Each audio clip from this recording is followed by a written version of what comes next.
بسم اللہ الرحمن الرحیم۔ اس سے پہلے میں نے کئی مرتبہ ڈاکٹر اسرار کے جو شرکی عقائد ہیں اس کے اوپر میں نے تبصرہ کیا ہے، نشاندہی کی ہے، کیونکہ ڈاکٹر اسرار کے اندر بہت زیادہ یہ وحدت الوجود اور وحدت الشہود کے یہ عقائد کی ہمیشہ ترجمانی کرتے رہے ہیں، اور صوفیہ کے ان عقائد کو وہ دفاع کرتے رہے ہیں، حتیٰ کہ ہر طرف سے جب بند ہو جاتے تھے پھر بھی یہی کہتے تھے کہ دیکھیں اگر یہ ان عقائد کے اوپر آپ چوٹ مارو گے تو پھر پیچھے بچے گا کون؟ پھر مومن کہاں سے لاؤ گے؟ بھائی مومن لانا ہماری ذمہ داری نہیں ہے، ہمارا کام توحید کو بیان کرنا ہے، اللہ کی وحدانیت کو بیان کرنا ہے اور کفر و شرک کی نشاندہی کرنی ہے۔ تو ڈاکٹر اسرار بھی جماعت اسلامی کے پرانے لوگوں میں سے تھے، خاص کر جب ماچھی گوٹ میں ان کا آخری اجتماع ہوا مودودی صاحب کی زندگی میں، اور مودودی صاحب نے اپنی پٹڑی جب بدلی کی، جمہوریت کے شرکیہ نظام کی طرف آ گئے، تو اس وقت بہت سے لوگ ان کے ساتھ سے نکل گئے تھے۔ امین حسن اصلاحی نکلے ہیں، یہ ڈاکٹر اسرار نکلے ہیں، اور ایک اور مشہور عالم دین ڈاکٹر مسعود الدین عثمانی رحمۃ اللہ علیہ، انہوں نے بھی جماعت اسلامی کو خیر بات کہا ہے، یہ کہہ کے کہ میں تو یہاں آیا تھا کہ یہاں ایمان عقیدے کی بات ہوگی، انقلابی انداز سے ہم آگے اٹھیں گے، دعوت دیں گے اور اکٹھے ہوں گے ایمان خالص کے اوپر، لیکن یہاں تو معاملہ کچھ اور ہی نکل آیا بھائی۔ تو اس کے بعد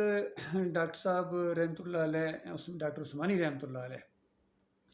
کیونکہ یہ رحمۃ اللہ علیہ ایسے لوگوں کے ساتھ ہے جو ایمان عقیدے کی بات کریں اور توحید کے اوپر جم جائیں، باقی جو شرک کی حمایت کریں یا ان کا شرک ثابت ہو جائے تو پھر وہ رحمۃ اللہ علیہ نہیں رہتے ہیں۔ تو ڈاکٹر عثمانی رحمۃ اللہ علیہ نے ان کو کہا، ڈاکٹر اسرار کو، کہ آؤ مل کے کام کرتے ہیں، دین کا کام تو کرنا ہے۔ تو ڈاکٹر اسرار نے خود بھی بتایا، اور میں نے اور لوگوں سے بھی سنا، کہ انہوں نے اپنا سامان اٹھایا اور ڈاکٹر عثمانی رحمۃ اللہ علیہ کے پاس وہاں کیماڑی میں ان کے کلینک میں چلے گئے، تو وہاں جا کے پریکٹس بھی کرتے تھے اور ڈاکٹر صاحب کے ساتھ مل کے انہوں نے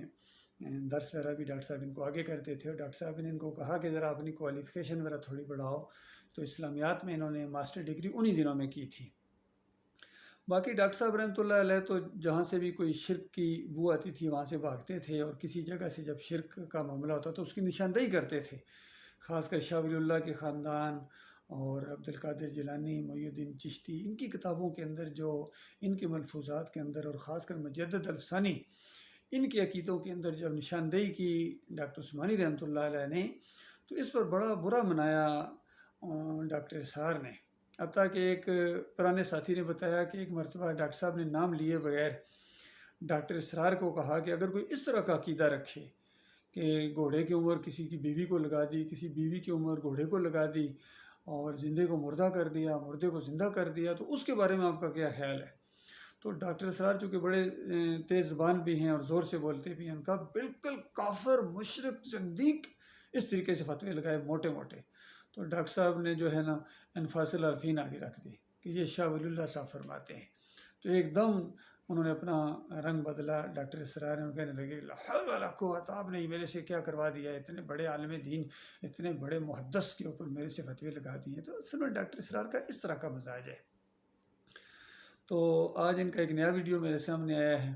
ایک ساتھی نے، ایک بھائی نے یہ مجھے بھیجا ہے، اور ساتھ ہی کہا کہ اس کے اوپر تھوڑا تبصرہ کریں، تو میں نے کہا انشاءاللہ اس کے اوپر میں کوشش کروں گا تبصرہ کرنے کی۔ پہلے ان کا ذرا یہ بیان سنیے، ان کا ذرا انداز دیکھیے، اور پھر اس کے بعد انشاءاللہ میں تبصرہ بھی کروں گا اس کے اوپر۔ برا نہ مانیے، آج روئے ہنسی کی سب سے بڑی منافق قوم پاکستان میں بستی، اس لیے کہ نصوص سے قطعی ہیں حدیث کے کہ 4 یا 3 چیزیں، ایک حدیث میں 3 چیزیں بیان کی گئی، ایک میں 4۔ آیت المنافق ثلاث، جب بولے جھوٹ بولے، جب وعدہ کرے خلاف ورزی کرے، اگر کہیں امین بنایا جائے خیانت کرے، اور چوتھی علامت، اگر کہیں اختلاف ہو جائے تو فوراً آپے سے باہر ہو۔ فرمایا جس میں یہ 4 اوصاف ہے وہ کٹر منافق۔ ایک حدیث میں آیا وَإِنْ صَامَ وَصَلَّى وَزَعَمَ أَنَّهُ مُسْلِمٌ، خواہ وہ نماز پڑھتا ہو، روزہ رکھتا ہو، اور اپنے آپ کو مسلمان سمجھتا ہو۔ اس حدیث کو سامنے رکھیے اور اپنے معاشرے کا جائزہ لے لیجیے۔ یہاں جو جتنا بڑا ہے اتنا ہی بڑا جھوٹا ہے، جو جتنا بڑا ہے اتنا ہی بڑا وعدہ خلاف ہے،